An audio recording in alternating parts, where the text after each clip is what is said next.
Hey everybody, I hope you guys are all doing okay.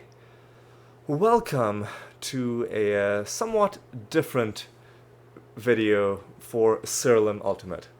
Now, this isn't gonna be part of the Let's Play series, so I'm not sure if I'll even put it in the playlist, but it'll go on the channel in some form. And it's an important video because, as you can see, there's been some major news about 10 days ago. So I'm recording this video on May 4th.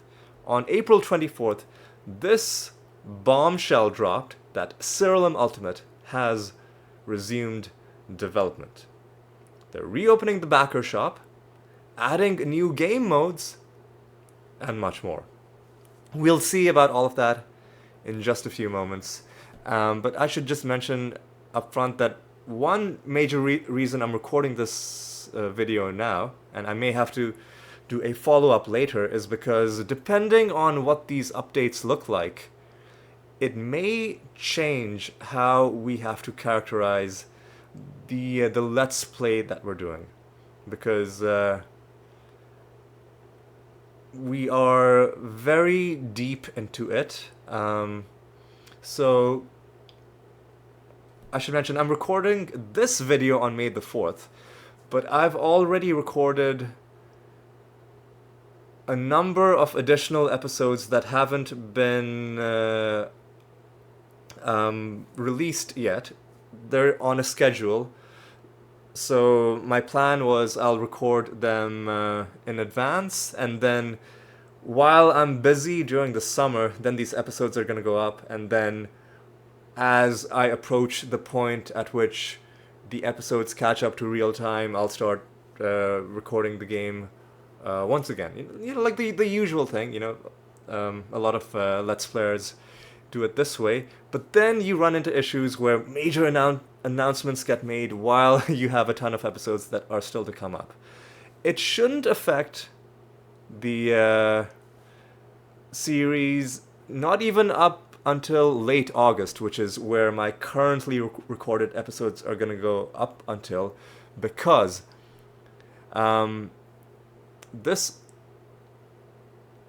patch is going to be in the beta branch for a long time, for months, according to the development team themselves. So it won't be implemented for quite a while. Nevertheless, we need to address a few things. First of all, it's going to have bug fixes, quality of life fixes. That's all great. I should mention that this game, while you do notice maybe some of them are bugs, maybe some of them are intended, but when you're in combat, sometimes strange things happen and you're not sure why.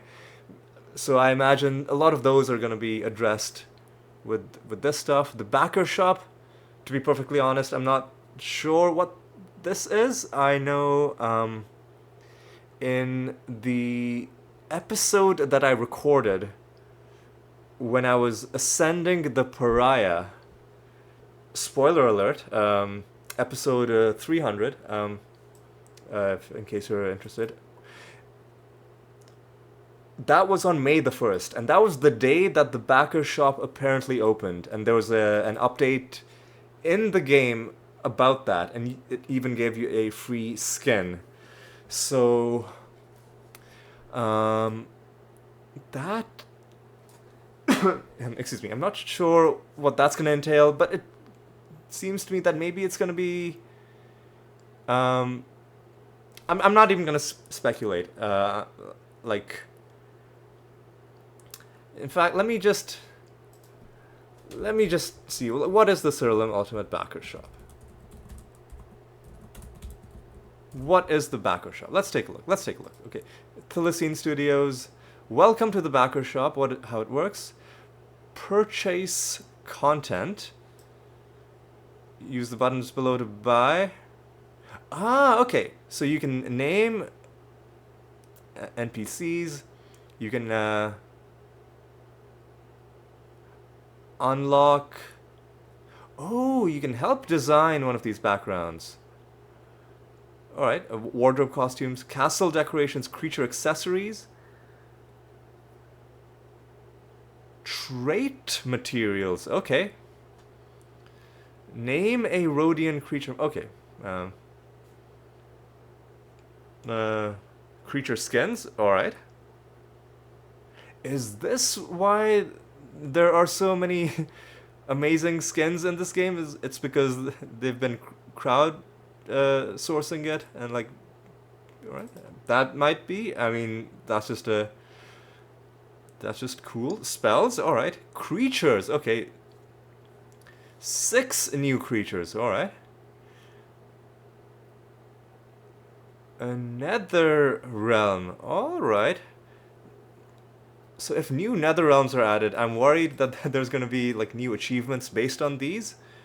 Because some rare creatures can only be gotten from nether realm encounters, like the Tunukruk, the Purghast, and the Mogwai.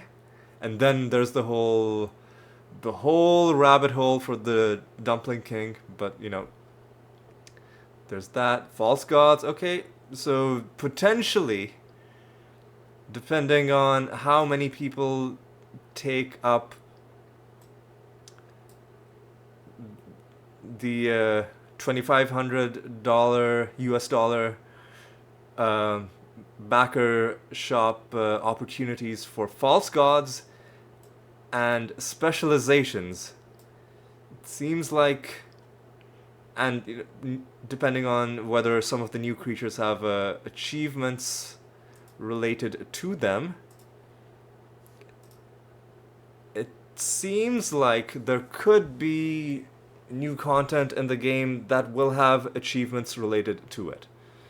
I don't know if that's going to be automatically enabled for every save file, or if we're going to have to start a new game for it. I'm going to tell you up front that most likely I'm not going to start a new save game, because this is already hundreds of hours in, and more importantly, there's going to be a new game eventually.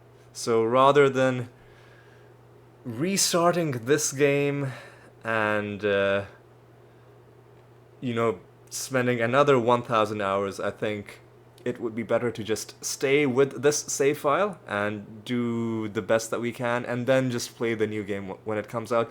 But again, it's very difficult to say how the new content is gonna be implemented, how much of it is gonna depend on you having to start a new game, and how much of it is just gonna be enabled for every game. Because some of the content, like when the game gives extra skins, there's just there's like a mailbox thing in your hub area. You click on it every time there's new mail, and then if there's a new skin, the game just gives it to you. I would imagine if there are new false gods added, theoretically you could do it in such a way that they are enabled for every save file, because it's not as though each false god suddenly like has a new story mission. No, like they're just there and then they become targets that you can kill. So if new false gods are added, probably there's going to be other achievements added as well for killing them 10 times. And if new specializations are added, there's going to be achievements for ascending those specializations and for beating 100 realms with those specializations. So potentially there are going to be things added that will make our 100% run more difficult to achieve. Again, depending on whether it's enabled for every save file or whether you've got to start a new game to do it. I imagine that anything outside of the new game modes are going to be enabled for every save file. And having talked about that, now let's talk about the new game modes that are being considered. Let's talk about everything except Ruthless mode to start out with, right? Let's start sandbox mode. This is just a great thing to add to the game because, as the game says, well, like it gives you access to everything. And the game says it's great for testing purposes. I've been doing some testing myself, but the way I do testing is I have most creatures unlocked. But a lot of the times, if you want to do testing, you're making permanent changes, right? Like you're fusing creatures, you're using up limited trait materials, like especially the master sigils. And so often when I'm testing, I just make a cloud, or like I make a copy of my save. I do my testing in that, and then it's a slow process because like you've got to like fuse the creatures every single time and so on. But you can learn how the different changes you've made are actually working. But sandbox mode means you won't have to do that. If you want to test, you just start a new game in sandbox mode and you do whatever testing you need, and then you come back without having to copy save. That's just a good thing to add. Story skip mode, probably also a good thing because if you've played the story once and you're starting a new game, chances are you just want to get into the grind straight away, and this will skip the story and go straight to the end where you're doing like realm delving basically, and yeah, just you can just get stuck in a little bit quicker, which I like. Randomizer mode, this, to be honest, kind of terrifies me because it just, in a game where there's so many things, randomizing just feels like it's gonna add a frightening amount of chaos. Already in the vanilla game that we have, with realm instability, with enemy fusions, and especially when enemies have extra traits, you already get the sense that like the Xantai fights where he's got like 3 random nether bosses fused into one basically. There's already instances where the game feels like it's maybe a little bit too random, so having the entire game be random, or it says you'll be able to randomize, so maybe you can turn randomization on and off as you like. If you can do that, that could be fun, but if it's like you start in randomizer mode and then everything's just always random, that would be a bit extreme. It remains to be seen how this one's going to be implemented. It could be fun just to do, once we're done with the main series, or once we're, like grinding, cards, grinding, like materials for all those achievements where you've got to get like billions and billions of resources. It could be a fun thing, like every once in a while, as a change of pace, to play an episode in randomizer mode and just see what kind of chaos happens then. But I don't imagine myself wanting to do a full playthrough under randomized conditions. Then there's calm mode, which maybe not necessarily easy mode, but it would simplify battles by reducing the maximum number of actions that can be taken, which is fine, but it would... the thing is, it would have an impact on what kind of builds are effective, because a lot of builds, including my build, do depend, at least in part, on doing the same action multiple times in a turn. A lot of traits, in fact, the only thing they give to you is that you do things multiple times, and if that is cut down, then I feel like it would drastically change the balance in terms of which builds are effective. It would, I imagine, also apply to the enemies, so it would also greatly impact, like certain enemies just wouldn't be scary anymore because they're not allowed to do things multiple times. So that could be fun. But finally, now let's take a look at Ruthless mode, because this is the main thing that's been on my mind ever since I saw what this update was potentially gonna have. This mode features fewer item drops, faster scaling difficulty, and other tweaks to slow the game down while making everything feel more rewarding. Now, if you've if you know anything at all about this game, like anything at all, you know that I can't imagine that there's a single person on Earth criticizing this game for being too quick to complete. Especially if you're doing a 100% run, chances are you will spend more than 1,000 hours doing that. So a ruthless mode that slows the game down, I feel like this would make it would make the gameplay more fun. Yes, because some parts of the game become too easy, especially when you're going down deeper into the realms. Like every realm, you kind of know that you're just instantly going to kill everything. So that might make it so that realms are actually more dangerous. Like even with all your damage reduction, maybe enemies are going to still have a chance to kill you. That part of it is fine. And if that was the only thing, I'd be all for playing ruthless mode.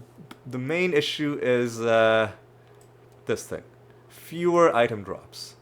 Because here's the thing: a lot of the item drops in this game are very rare. I'm thinking especially about something like skins and cards.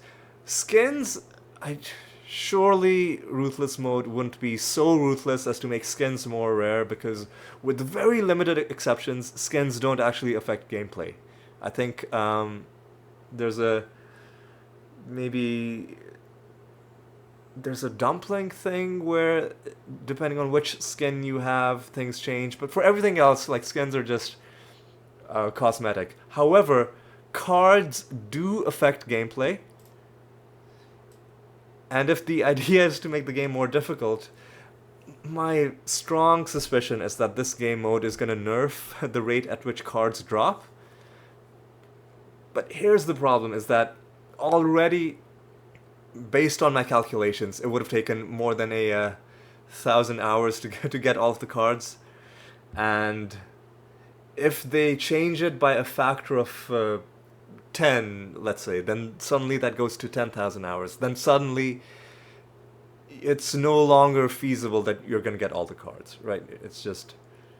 It's unless you play full time, like 8 hours a day for a year, something crazy like that. And that's not something that I currently have the capacity to do. However, the thing about all these game modes is that these game modes are going to depend on you starting a new save file. So realistically, if there are achievements added for doing things in ruthless mode, they will probably just be their own separate Steam achievements.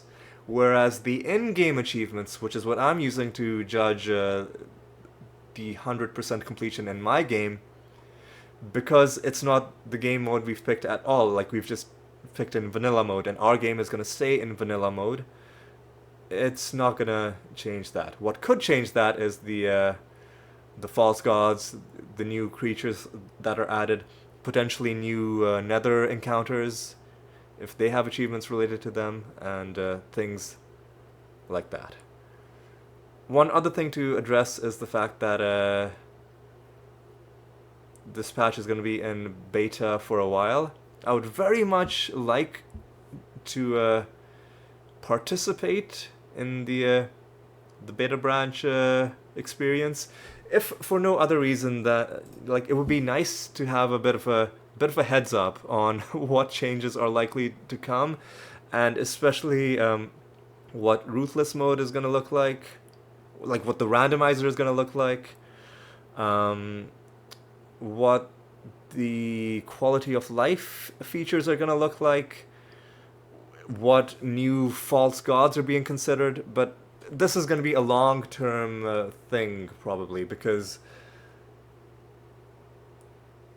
I don't know how long the backer shop is going to stay open, but probably the update isn't going to be finalized until all the backer stuff has been finalized. So we might not even know until very late whether new false gods are being added. At least that is my suspicion, because you don't know when that is going to be. Like at any point somebody could, you know, get something from the backer shop, right? That's hard to predict. And then when they do something, they're gonna have some say in what the thing's gonna look like. I think. Let's go back to the backer shop, to the especially the false god. To help design a false god, meaning the person who does it is gonna have some input in what it looks like. So the developers can't even announce ahead of time what the false god could be, because they themselves might not know. So there's going to be a lot of uncertainty. So what I'm going to do is, let me first of all tell you up front that I have already recorded episodes for the game under the current patch that are going to run up until August the 20th. Now I don't know how long this patch is going to stay in beta branch. I don't know when it's going to be implemented.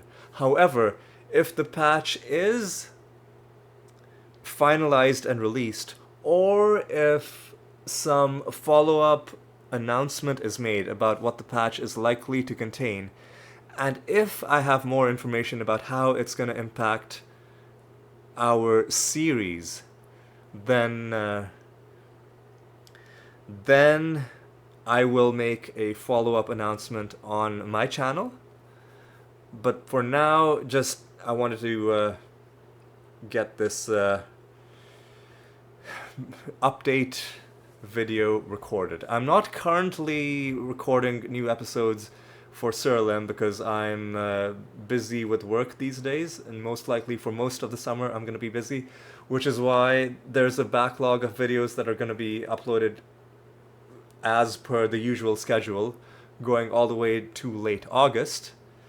If no news comes out before late August, which, like, depending on how long the testing takes, it might even take them that long.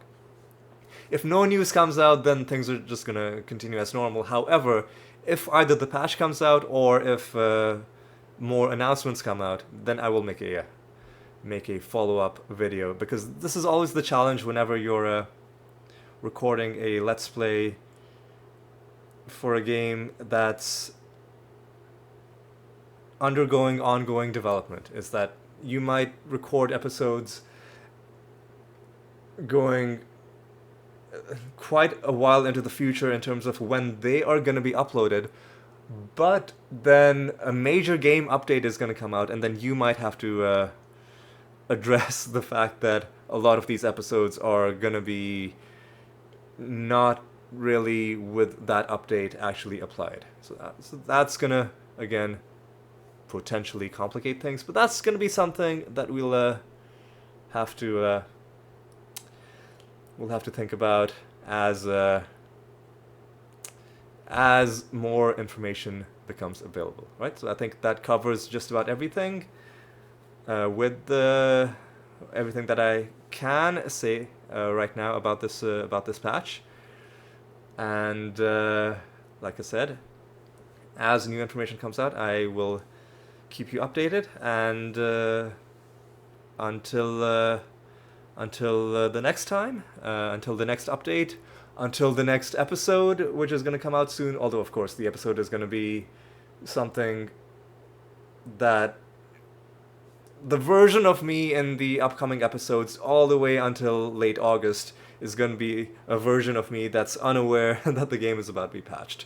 So just keep in mind, if you're following the series from now up until August 20th-ish. Just keep that in mind. Right, I think that's about everything, so I just want to say hope you guys have a great day, and take care.